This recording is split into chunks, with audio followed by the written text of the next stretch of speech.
है एक खून प्यासी पैरानास मछली। इसके दांत इतने नोकदार और सख्त हैं कि इंसान को पल में चीर दे। ये एक पल में इंसान को मार सकती है। अब एक लैब का सामान दिखाया जाता है जहां एक बायोलॉजिस्ट कार्ल एक पुराना फॉसिल निकालता है और समझाता है कि ये जानवर 10,000 साल पहले खत्म हो गया था। लेकिन सवाल ये है, इतनी खतरनाक मछली इतने शांत टॉन में कैसे आ गई? अब मूवी फ्लैशबैक होती है। एक बूढ़ा आदमी झील पर मछली मार रहा होता है। इसी दौरान वो एक खाली बोतल पानी में फेंक देता है। यही चीज वहाँ एक छोटा जिलजिला पैदा कर देती है। झील के नीचे 10 मीटर लंबी एक बड़ी सी दरार बन जाती है। इसी से हजारों पैरानाज मछली निकल आते हैं। बाहर की सतह पर एक बड़ा सा भंवर बन जाता है। बूढ़ा आदमी जल्दी से कश्ती स्टार्ट करता है, लेकिन पानी की रफ्तार इतनी तेज थी कि वो संभल नहीं पाया और झील में जा गिरा। पल में पैरानाज ने उस पर हमला कर दिया। चंद सेकंड में वो खत्म हो गया। रिपोर्ट मिलते ही पुलिस तुरंत ही वहां पहुंचती है। बूढ़े की कश्ती तो मिल जाती है, लेकिन जब जूली हाथ बढ़ाकर खींचने लगती है तो वो खुद भी पानी में गिर जाती है। अफसर सेम उसे बचाने के लिए भागता है। तभी पानी से एक लाश ऊपर आती है, बूढ़े की लाश, जो बुरी तरह नोची हुई होती है। वो दोनों समझ जाते हैं कि झील में कुछ निहायत खतरनाक है।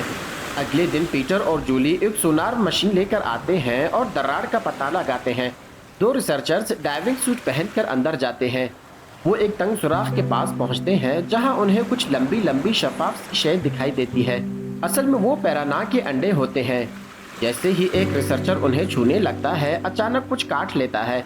पानी में खून फैल जाता है। जब वो लाइट ऑन करता है तो देखता है पूरा जोन पैरानास का उन पर टूट पड़ा है। दूसरा साथी उसे बचाने जाता है, लेकिन खुद भी शिकार बन जाता है। तीसरा रिसर्चर सिग्नल पाकर फौरन पानी में छलांग लगाता है, लेकिन जब वो एक को वापस लाता है तो उसकी सिर्फ हड्डियां बची हुई होती हैं और साथ में एक जिंदा पैरानास भी मिलती है। अब जूली बायोलॉजिस्ट कार्ल के पास जाती है। कार्ल बताता है कि इन मछलियों की आंखें तो कमजोर हो गई हैं, लेकिन सुनने और सूंघने की सलाहियत बहुत ज्यादा बढ़ चुकी है।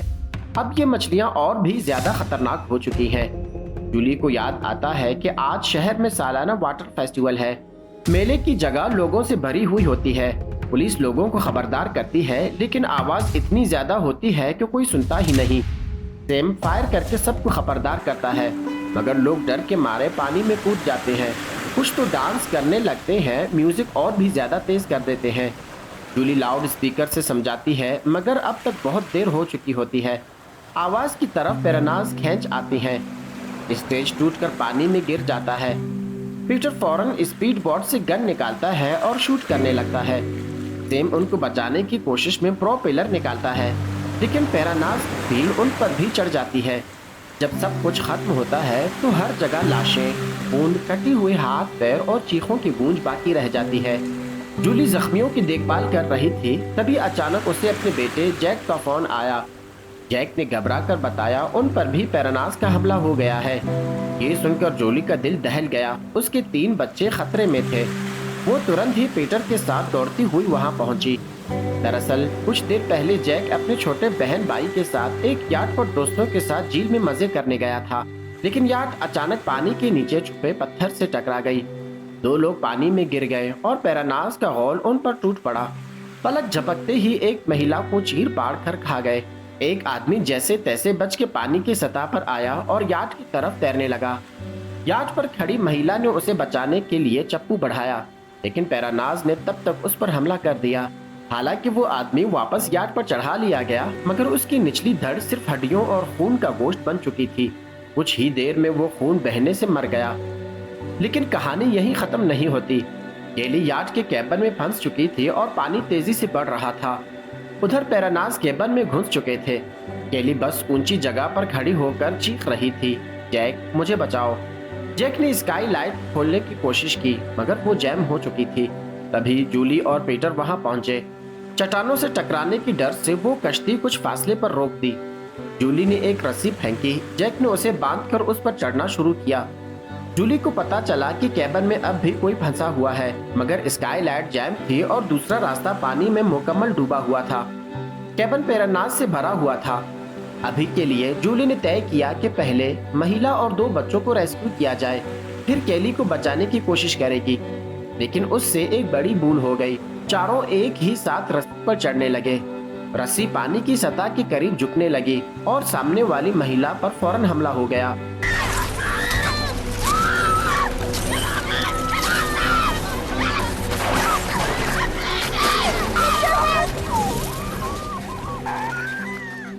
पैरानास ने उसे खींच लिया।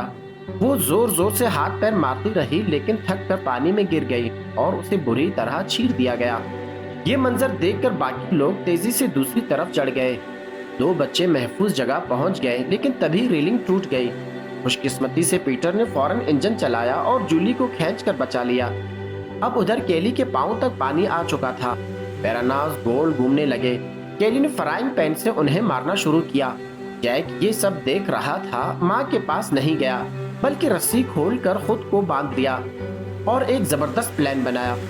जैक ने अपने साथियों की लाशों को पानी में फेंका ताकि पैरानास उन्हें खाने में लग जाएं। फिर जैक खामोशी से एक तरफ से पानी में कूदा, कश्ती के नीचे से कैबिन में घुस गया। वो केली से जा मिला और रेडियो पर अपनी माँ से राब्ता किया। माँ, तैयार हो, हमें निकालना है। फिर जैक ने एक जलती हुई लकड़ी ली और पानी में वापस छलांग लगाई। 2 गैस सिलेंडर खोल दिए। वो सब पैरानास को धमाके से उड़ाने वाला था। सब सेट करके जैक ने माँ को इशारा दिया। 10 सेकंड बाद कश्ती को तेजी से चलाना था। जैक और केली पानी में कूद गए, लेकिन बाहर एक और हादसा हो गया। स्पीड बोट स्टार्ट ही नहीं हो रही थी। उधर जैक पहले ही जलती लकड़ी कैबिन में फेंक चुका था। पैरानास ने लाशें खत्म कर ली थी। फिर जोरदार धमाका हुआ। कई पैरानास मर गए। जैक और केली बचा लिए गए। सब खुश थे कि जान बच गई। मगर तभी जूली को लैब से बायोलॉजिस्ट कार्ल का फोन आया। कार्ल ने कहा, हमें बड़ी मुसीबत का सामना हो सकता है।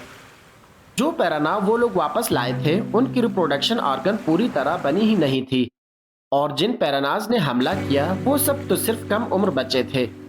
ये सुनते ही पीटर का चेहरा हैरत से सूझ गया।